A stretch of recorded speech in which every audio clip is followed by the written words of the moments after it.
Good morning, students. I am Mrs. Amrita Eka with the concluding part of Indus Civilization Lecture 6, and in this session we will be dealing with decline of Indus Civilization. Good morning, students. आज हम अपने Indus civilisation या सिंधु सभ्यता के छठे और आखिरी session में हैं, जिसमें हम इसके पतन के बारे में मुख्य रूप से चर्चा करेंगे। सिंधु सभ्यता का पतन कब और कैसे हुआ, इसका कोई निश्चित निर्णय नहीं ले जा सका है। पुरातात्विकों में अभी भी मतभेद है कि इसका अंत कैसे हुआ।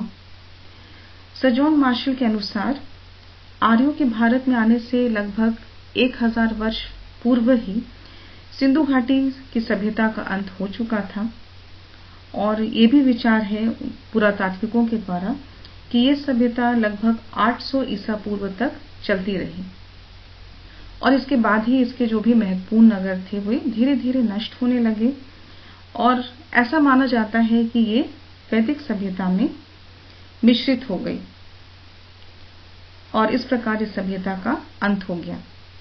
लेकिन बहुत सारे विद्वानों में और पुरातात्विकों में अभी भी बहुत सारे मतभेद हैं। इसके अंत का कोई एक कारण नहीं बताया गया है, बल्कि विभिन्न कारण बताए गए हैं। So students, as far as the decline or decay of Indus civilization is concerned, one single cause is not given, the single decision is taken how this flourishing civilization came to an end. According to Sir John Marshall, prior to the Aryans, about 1000 years earlier, this civilization had decayed, and it is assumed that it flourished about 800 BC. After this, slowly and gradually, this civilization declined, and ultimately it merged with Vedic civilization. One single cause is not given for its decline, but various factors or facts are put up by the various archaeologists and historians. So now we'll see one by one what were the main causes of its decline. अब हम देखेंगे कि सिंधु सभ्यता का अंत कैसे हुआ, इसमें क्या क्या विभिन्न कारण बताए गए हैं। हम एक एक करके वो कारण देखेंगे, जिसमें सबसे पहला कारण है बाढ़ और तूफान। और ये माना जाता है बहुत सारे पुरातात्विकों के द्वारा कि इसी के कारण इस सभ्यता का अंत हुआ, और ज्यादातर जो विद्वान हैं ये इस कारण को ही इसके पतन का कारण मानते हैं, बाढ़ को ही इसके पतन का कारण मानते हैं, जिनमें सर जॉन मार्शल भी हैं, एसआर राव भी हैं, मैके भी हैं। और क्योंकि ये सभ्यता है, ये जो नगर थे सभ्यता के नदियों के तट पर बसे हुए थे, और लगभग बहुत बार बाढ़ आ जाती थी, और जो उत्खनन का कार्य हुआ उसे ये प्रतीत होता है, उसे बहुत सारे हमें प्रमाण भी मिले हैं, साक्ष्य मिले हैं, जिसमें परतें मिली हैं, जिससे ये प्रतीत होता है कि बाढ़ से ये जो नगर है ये मिट्टी से या कीचड़ से ये दब जाते थे बाढ़ के माध्यम से, और धीरे धीरे इस प्रकार इसका पतन हुआ। तो बहुत सारे पुरातात्विकों के द्वारा बाढ़ ही इसका प्रमुख कारण माना जाता है। So the first cause for its decline was flood. It is assumed by the archaeologists and historians like Sir John Marshall, Mackay, and S.R. Rao that the main cause of its decline was flood.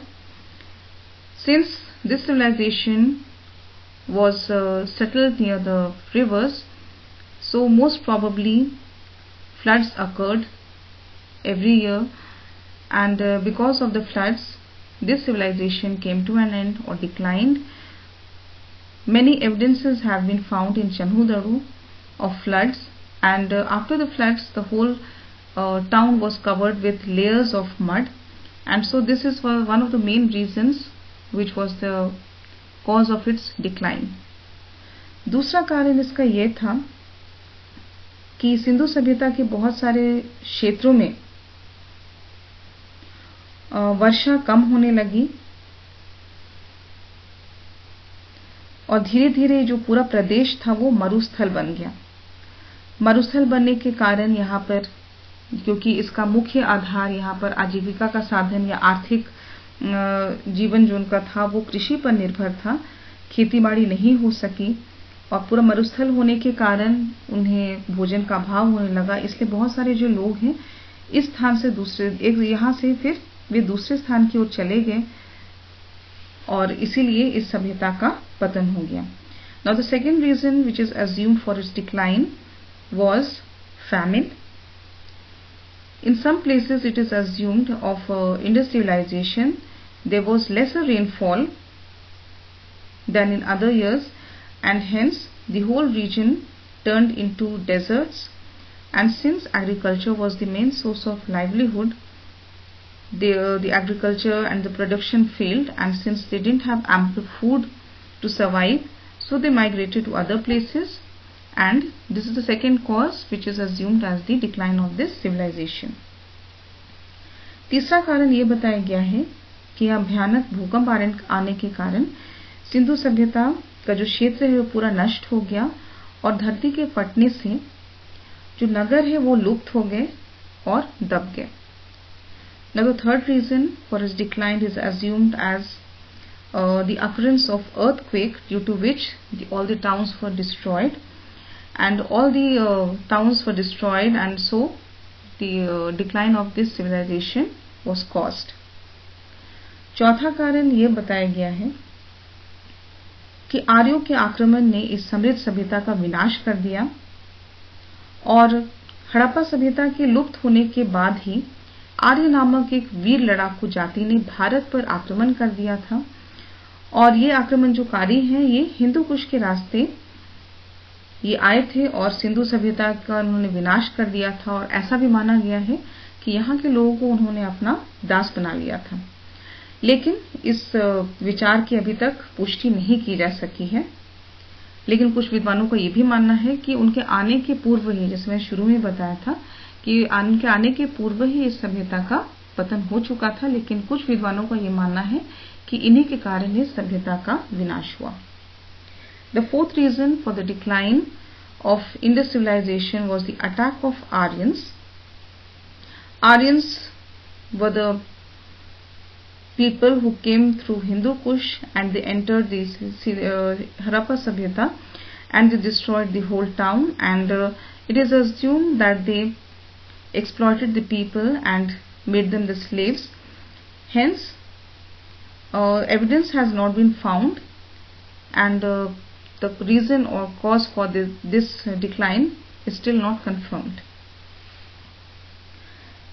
आखिर में इसमें और भी विद्वानों द्वारा कारण बताए गए हैं, जिनमें से एक कारण ये भी बताया गया है कि महामारी के कारण इस सभ्यता का विनाश हो गया। संभव है कि कोई ऐसी बीमारी या महामारी फैल गई होगी जिससे पूरा सभ्यता का अंत जो है हो गया था और इसलिए जो वहाँ के लोग हैं उनकी मौत हो गई और इस सभ्यता ये धीरे धीरे लुप्त हो गया। Lastly, it is assumed by many of the scholars and archaeologists that due to epidemic which occurred in this civilization, many people in large numbers died, and hence the decline of Indus civilization was caused due to this reason.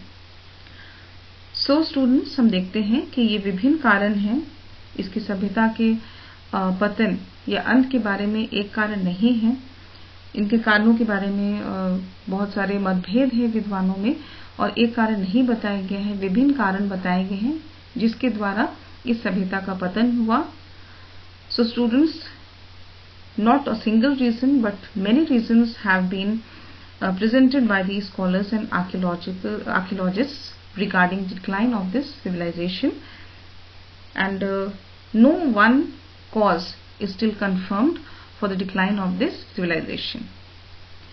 अब हम देखेंगे इसके पतन के बाद the concluding part, अब हम निष्कर्ष देखेंगे कि इस सभ्यता से हमें क्या क्या कंट्रीब्यूशन मिला या क्या क्या देन है इस सभ्यता की। सिंधु सभ्यता जो है लुप्त जरूर हो गई और ऐसा माना जाता है अचानक नष्ट जरूर हो गई, लेकिन ये जो सभ्यता थी ये एक नगरीय सभ्यता थी और यहाँ की इस सभ्यता से और संस्कृति से हमने बहुत कुछ प्राप्त किया है। जैसे कि आज के हिंदू धर्म की सभ्यता में उस समय के जो सभ्यता के कोई मौलिक अंश जो हैं वो आज भी दिखाई देते हैं। उदाहरण के लिए जैसे शिव की पूजा हो गई, उपासना हो गई, उसके अतिरिक्त जो विभिन्न पेड़ पशुओं की पूजा होती थी और जो प्रथाएं आज भी प्रचलित है हमारे समाज में, ये सारी चीजें हमें उस सभ्यता से मिली हैं या कह सकते हैं उस सभ्यता की देन है। जैसे मूर्ति पूजा हो गया और हमारे धार्मिक जीवन में स्नान का आज भी उतना ही महत्व है जो सिंधु सभ्यता के समय था। जो विशाल स्नान घर है वो इस बात का प्रमाण है कि कोई भी धार्मिक कार्य या अनुष्ठान करने से पहले लोग वहां स्नान करते थे और इस प्रकार बहुत सारी चीजें हमने इस सभ्यता से ग्रहण की हैं। आज भी हमारे समाज में ये सारी चीजों की झलक हमें मिलती है। और साथ में अंत में आयुर्वेदिक चिकित्सा की उत्पत्ति भी सिंधु सभ्यता में ही हुई थी। जैसे शिलाजीत का जो प्रयोग था वो बहुत सारी बीमारियों को ठीक करने के लिए किया जाता था। नीम का प्रयोग होता था। तो ये सारी औषधियों का जो प्रयोग उस समय होता था वो अभी भी आज के वर्तमान समय में भी होता है और बहुत सारी बीमारियों को ठीक करने में इनका प्रयोग होता है। और साथ में जो नगर योजना है, जो टाउन प्लानिंग है, कैसे एक योजनाबद्ध नगर का निर्माण किया गया, कैसे साफ सफाई रखी जाती थी, कैसे कुओं का प्रयोग होता था सिंचाई के लिए, ये सारी बातें जो हैं ये उस समय जो प्रचलित थे ये आज भी हमारे समाज में प्रचलित है। इस प्रकार हमें बहुत सारे जो देन हैं या बहुत सारी चीजें हैं जो हमने उस सभ्यता से प्राप्त की है। So as far as the contribution or legacy of Indus civilization is concerned, although this civilization vanished, but still we have gained a lot from this civilization, from its culture. In our Hindu religion, we still see the fundamental parts of this Indus civilization. For example, worship of Lord Shiva and worship of various animals, rivers and trees are still prevalent in our society. All these practices are still followed or prevalent in our present society, like idol worship, and the importance of bathing before performing any rituals is still considered important and compulsory in our lives. Apart from it, we have gained a lot from Ayurvedic medicine.